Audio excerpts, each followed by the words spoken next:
Shalom saudara dan saudari, selamat pagi, selamat bertemu kembali dan selamat bergabung kembali di dalam renungan pagi kita pada pagi hari ini. Ya, apa kabar semua?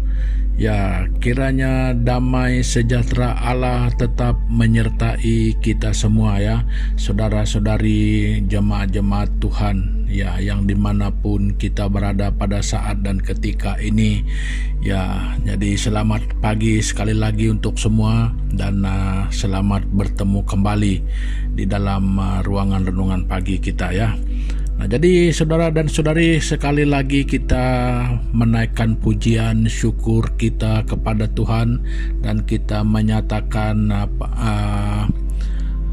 kebanggaan kita ya, karena Tuhan kita yang sangat baik, yang sudah melakukan karya yang sangat luar biasa di dalam kehidupan kita.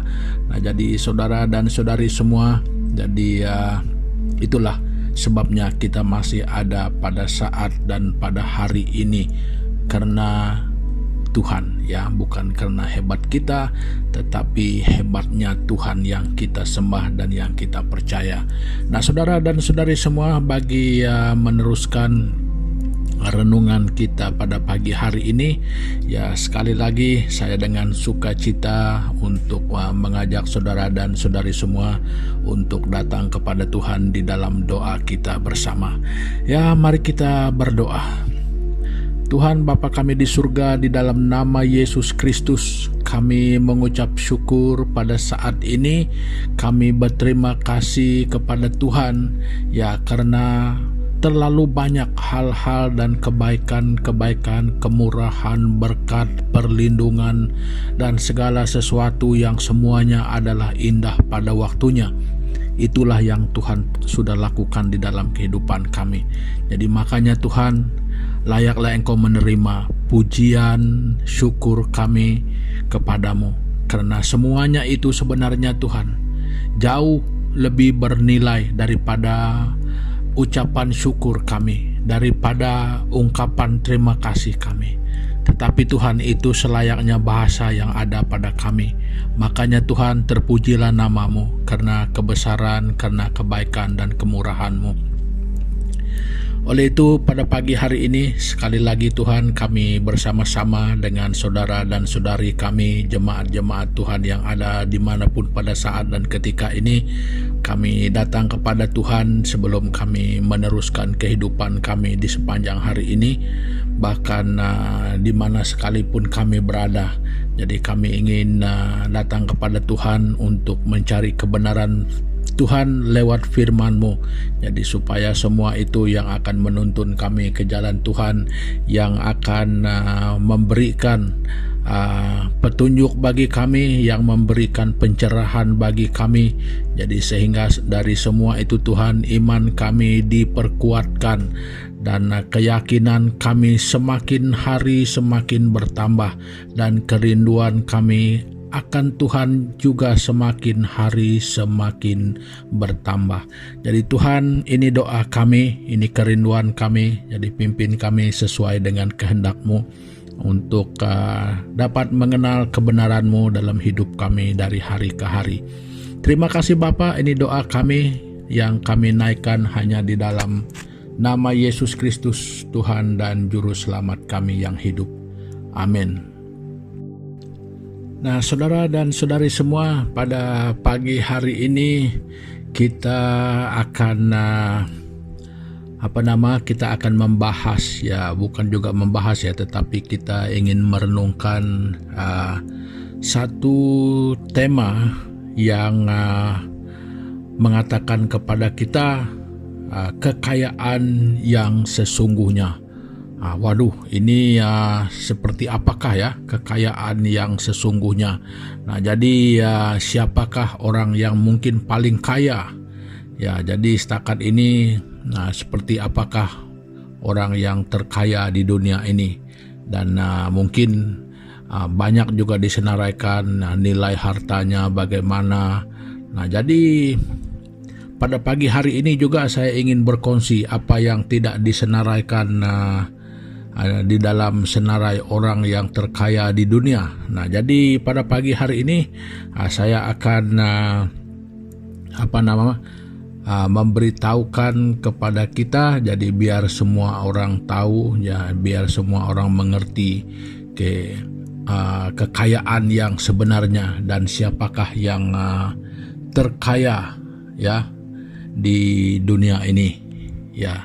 Nah, jadi saudara dan saudari, untuk hal itu jadi kita melihat catatan daripada Alkitab yang terdapat di dalam kitab Filipi pasal yang ketiga. Kita membaca ayat yang ke-7 dan yang ke-8.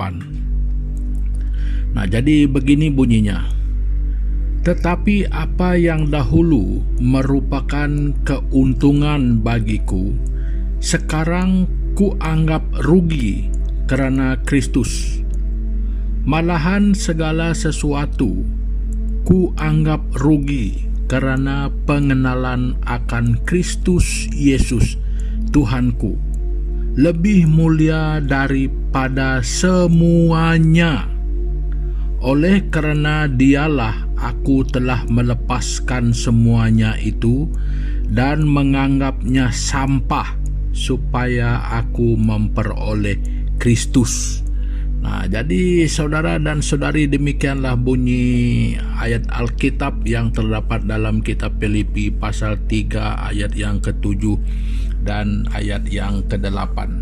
Nah, ternyata inilah harta kekayaan yang sesungguhnya, ataupun kekayaan yang sejati, kekayaan yang kekal, kekayaan yang tidak akan pernah dapat dicuri oleh siapapun.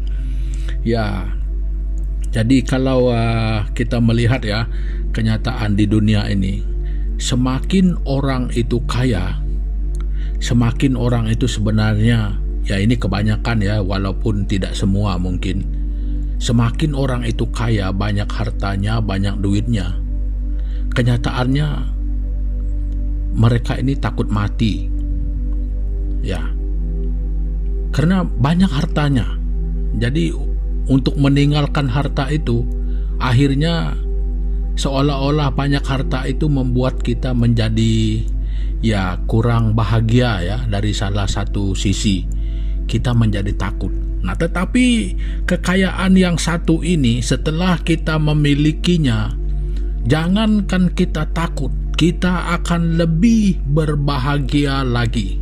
Nah, inilah kekayaannya, yaitu mengenal Yesus Kristus. Nah, maksudnya saudara, ketika kita dikenal oleh Yesus Kristus dan mengenal Dia, saudara dan saudari, inilah yang sebenarnya membuat kita merasa bahagia. Karena sebenarnya takut mati itu artinya kita seolah-olah seperti orang yang tidak punya harapan. Itu satu. Dasarnya adalah karena kita menilai harta kita itu lebih berharga daripada jiwa dan nyawa kita sendiri. Ya, kita tidak rela kehilangan itu, tetapi kita lebih rela kehilangan nyawa. Nah, jadi Alkitab jelas ya menyatakan untuk apa kita memiliki seluruh isi dunia ini, seluruh dunia ini dan segala isinya, kalau kita kehilangan nyawa. Nah, jadi saudara dan saudari semua, mengenal Yesus Kristus itu Dia yang adalah sumber hidup. Jadi yang memberikan kita hidup, yang segala-galanya tentang diri kita. Mengenal Dia itu adalah kekayaan yang sesungguhnya. Nah, itulah harta yang paling bernilai, yang paling berharga, yang mana bagi kita, seperti mana juga yang dikatakan oleh Paulus di sini, hidup dan mati itu adalah satu keuntungan kalau sudah mengenal Yesus, ya. Karena kita yakin ketika kita mati, ya, kita mati bersama dengan Tuhan. Nah, itu keyakinan yang harus diyakini. Kita tidak akan binasa. Ya, yang pasti adalah tubuh kita ini yang bisa binasa, ya mati dan tinggal di sini. Tetapi yang adalah bersifat kekal, yaitu roh dan jiwa kita. Nah, itu yang tidak akan musnah, itu yang tidak akan binasa. Karena apa? Karena Yesus Kristus yang adalah sumber itu, makanya kita yakin dan percaya. Itulah yang dikatakan Alkitab, itulah yang dibuktikannya di atas kayu salib itu untuk kita, itulah karyanya yang terbesar untuk semua umat manusia di seluruh bumi ini. Nah, jadi saudara dan saudari semua, inilah kekayaan yang sesungguhnya. Sehingga di dalam ayat ini, orang yang menyatakan hal ini karena pengenalannya akan Kristus, yaitu seorang rasul, yaitu Paulus. Dia sudah sangat tahu ketika dia mengalami pertemuan dengan Kristus itu secara pribadi yang sangat mengubah dia, sehingga dia dapat mengeluarkan kenyataan ini berdasarkan pengalaman pribadinya dengan Tuhan. Bagaimana dia mengalami pertemuan dengan Tuhan secara pribadi dan secara khusus yang pertama kali di dalam perjalanannya ke Damsyik. Nah, jadi yang sebenarnya tujuannya itu lain, tetapi setelah pertemuan itu yang sungguh-sungguh mengubah hidup Paulus menjadi U-turn sudah. Dia berbalik kepada Tuhan, dan karena pengenalan itu, karena pengalaman itu, ya, itu adalah hal yang sangat berharga dari segala-galanya. Jadi katanya dia sanggup melepaskan semuanya, bahkan dia menganggap sampah apapun yang selama ini menjadi kebanggaan. Tetapi setelah dinilai dari satu pengalaman dengan Tuhan, semua yang lain yang selama ini yang menjadi kebanggaannya sudah menjadi tidak berarti lagi. Nah, jadi saudara dan saudari, betapa berharga dan betapa bernilainya bagi kita, bagi semua orang ketika kita mengenal Yesus Kristus. Nah, jadi saudara dan saudari semua, berdasarkan itu juga saya ingin mengatakan adalah satu kemiskinan kalau kita tidak mengenal Kristus di dalam kehidupan kita. Nah, jadi kita mungkin kaya kalau di dunia ini, tetapi kekayaan kalau Yesus Kristus itu belum ada di dalam senarai kekayaanmu, belum ada di dalam senarai asetmu, saudara dan saudari, kita bukan mungkin ya, tetapi pasti orang yang hanya terkaya di dunia, tetapi bahasa agamanya mengatakan di akhirat kita akan hilang itu. Nah, di Alkitab terlalu banyak hal mengatakan hal itu, yang memberikan kesaksian tentang perkara itu. Nah, jadi saudara dan saudari semua, apa yang lebih penting di sini adalah persoalan yang harus kita jawab dengan jujur. Sudahkah saya dan saudara semua memiliki ataupun punya senarai yang disebut sebagai Yesus Kristus itu di dalam aset kita? Ya, mungkin kita tidak punya banyak perkara lain, mungkin kita tidak punya rumah mewah, mungkin kita tidak punya kereta mewah, mungkin kita orang pandang sebagai orang miskin. Saudara dan saudari, ketika engkau memiliki nama Yesus Kristus itu sebagai asetmu, engkau mengenal Dia, engkau hidup di dalam Dia, percayalah dan yakinlah saudara dan saudari bahwa engkau adalah orang yang memiliki harta kekayaan yang sesungguhnya, yang akan memberi jaminan kepada jiwa dan rohmu ketika dunia ini binasa dengan segala isinya. Tetapi saya dan saudara, kita akan selamat oleh karena harta ini. Dan yakinlah bahwa harta apapun di dunia ini, biarpun mungkin menggunung uang ringgit, apa sekalipun emas, perak, intan dan segalanya, saudara, semua itu akan berakhir di sini. Tetapi Yesus Kristus, dialah yang adalah kekal adanya. Nah, jadi saudara dan saudari, jangan pernah kecewa kalau di dunia ini kita adalah orang miskin. Namun berbanggalah kalau Yesus Kristus itu ada dalam senarai asetmu, biarpun hanya satu-satunya dia tanpa yang lain, engkau tetap merupakan orang yang kaya. Nah, saudara dan saudari, engkau mungkin juga adalah orang yang punya harta banyak, mungkin yang punya uang banyak, tetapi engkau akan menjadi lebih kaya ketika Yesus Kristus itu juga ada di dalam senarai asetmu. Nah, jadi saudara dan saudari, berkatmu akan menjadi lebih bertambah, lebih banyak hartamu ketika Yesus itu ada. Tetapi engkau harus bersedih saat ini ketika engkau mungkin memiliki segalanya, tetapi Yesus Kristus tidak ada di dalam senarai asetmu. Saudara dan saudari semua, menangislah sekarang. Nah, jadi saudara dan saudari, bukan saja memilikinya, tetapi mempunyai persekutuan, mempunyai hubungan yang sangat akrab dengan Yesus Kristus. Itulah nikmat daripada kekayaan ini, saudara dan saudari.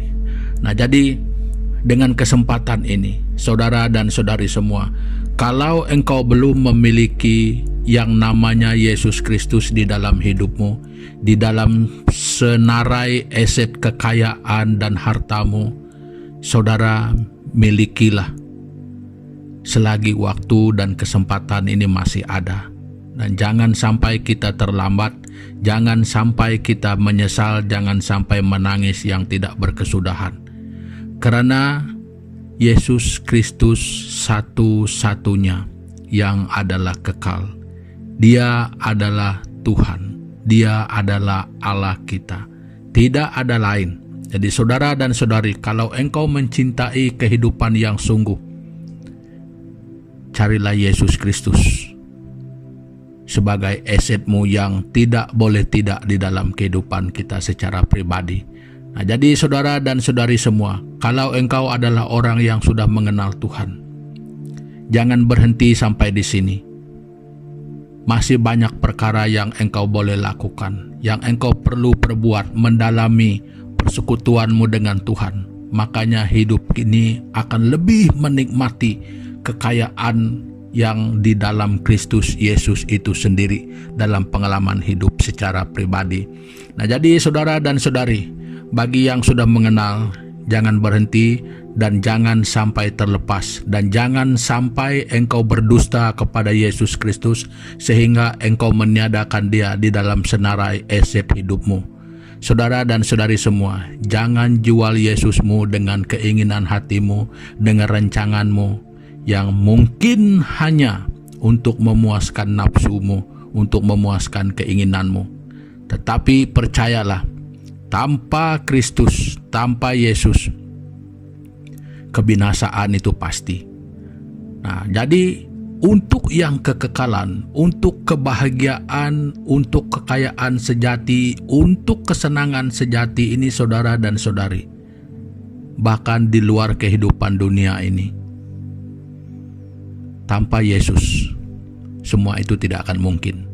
Itu berarti hal yang kekal itu hanya ada di dalam Yesus Kristus. Makanya dengan kesempatan yang ada pada kita semua kita sama, manusia semua sama. Marilah kita sama-sama mencari Yesus Kristus selagi waktu ada pada kita, sebelum berakhir waktunya ini, sebelum tertutupnya pintu ini. Marilah dengan kesempatan yang ada, miliki Yesus Kristus di dalam hidupmu secara pribadi. Nah, jadi saudara dan saudari, itu sedikit perkongsian saya untuk kita bersama pada kesempatan pagi hari ini. Dan sampai kita jumpa lagi di kesempatan yang akan datang. Jadi untuk menutup daripada persekutuan ini, mari kita sama-sama berdoa. Mari kita berdoa. Tuhan Bapa di surga, terima kasih Tuhan Yesus, karena pada pagi hari ini Tuhan Engkau memberikan satu kekuatan dan nafas baru di dalam iman percaya kami kepadamu, bahwa pada hari ini kami kembali diyakinkan bahwa Kristus Yesuslah adalah aset kekayaan yang seharusnya setiap orang miliki, karena hanya di dalam Yesus kehidupan kekal itu ada, kehidupan sejati itu ada. Dunia ini hanya memberikan kami peluang, dunia ini hanya memberikan kami apa yang ada di dalamnya, dan ketika dunia ini berakhir, hanya Yesuslah yang mampu melakukan segala sesuatu untuk kami. Dan segala apa yang ada di dalam dunia, bahkan yang kami miliki di dunia ini, tidak mampu berbuat apa-apa lagi. Jadi dengan kesadaran ini Tuhan, kami berdoa di dalam nama Yesus Kristus, supaya pada hari ini semua kami yang mendengarkan, Tuhan Engkau memberikan bagi kami akal yang sehat untuk kami sungguh-sungguh, bahkan dengan kerendahan hati, untuk berpikir dan untuk membuat keputusan, supaya kami memiliki Kristus Yesus itu selagi kami ada kesempatan ini. Nah Bapa, bekerjalah Roh Kudus lewat kebenaran firman-Mu pada pagi hari ini Tuhan. Jadi sehingga setiap orang yang mendengarkan, Tuhan Engkau berbicara, dan Tuhan Engkau bekerja di dalam setiap hati kami, dalam setiap pikiran kami, di dalam setiap hidup kami, dimanapun kami berada, supaya mengingatkan kami bahwa setiap kami harus punya Kristus di dalam hidup kami semua. Terima kasih Bapa atas kebenaran firman ini, dan kami berdoa menyerahkan seluruh keberadaan hidup kami hari ini ke dalam tangan-Mu. Biar Tuhan yang memelihara, Tuhan menjaga, memberkati, dan mengguna pakai hidup kami dimanapun kami berada pada hari ini, dalam semua aktiviti, pekerjaan, pelayanan kami. Tuhan, biar Engkau yang memimpin langkah hidup kami dan cara kami melakukan ataupun apa sekalipun. Tuhan, Engkau pimpin kami. Nah, dengan kesempatan ini juga Tuhan, kami berdoa, mungkin ada saudara dan saudari kami yang sedang mengalami kelemahan tubuh, yang mungkin berada di rumah sakit, yang mungkin berada di rumah mereka sendiri, yang mungkin bersendirian, bahkan yang mungkin dikelilingi juga oleh teman-teman mereka, oleh keluarga. Tuhan, kami berdoa Bapa, supaya di dalam kelemahan tubuh mereka, di sana hadir kuasa Tuhan yang akan memberikan kesembuhan, yang akan memulihkan kesehatan mereka, yang akan campur tangan, yang akan memberikan penghiburan bagi mereka ketika mereka mungkin bersedih, ketika mereka mungkin merasakan kecewa dengan keadaan mereka. Tetapi biar pada pagi hari ini, dengan kebenaran firman-Mu bahwa hidup yang sesungguhnya adalah di dalam Yesus Kristus, dan biar pada saat ini Tuhan Yesus, firman-Mu itu bekerja di dalam hati dan pikiran saudara dan saudari kami yang sedang di dalam pergumulan ini. Tuhan, Engkau memberikan kekuatan dan semangat baru untuk mereka. Dan mungkin juga ada saudara dan saudari kami yang sedang bergumul dengan masalah ekonomi, masalah keluarga, hubungan suami istri, dan apapun yang lain yang mungkin kami tidak sebut dengan sempurna. Tuhan Yesus, kami berdoa, Tuhan, berbelas kasihanlah kepada setiap pribadi ini, sehingga di dalam semua ini Tuhan, kami akan dapat mengenal kebaikan dan kemurahan-Mu untuk setiap orang. Terima kasih Bapa, ini doa kami yang kami naikkan hanya di dalam nama Yesus Kristus, Tuhan dan Juru Selamat kami yang hidup. Amin. Nah, saudara dan saudari, pertemuan kita untuk pagi hari ini sampai di sini dulu ya. Sampai kita jumpa lagi di lain kesempatan. Sekian, terima kasih. Tuhan Yesus memberkati kita semua. Haleluya.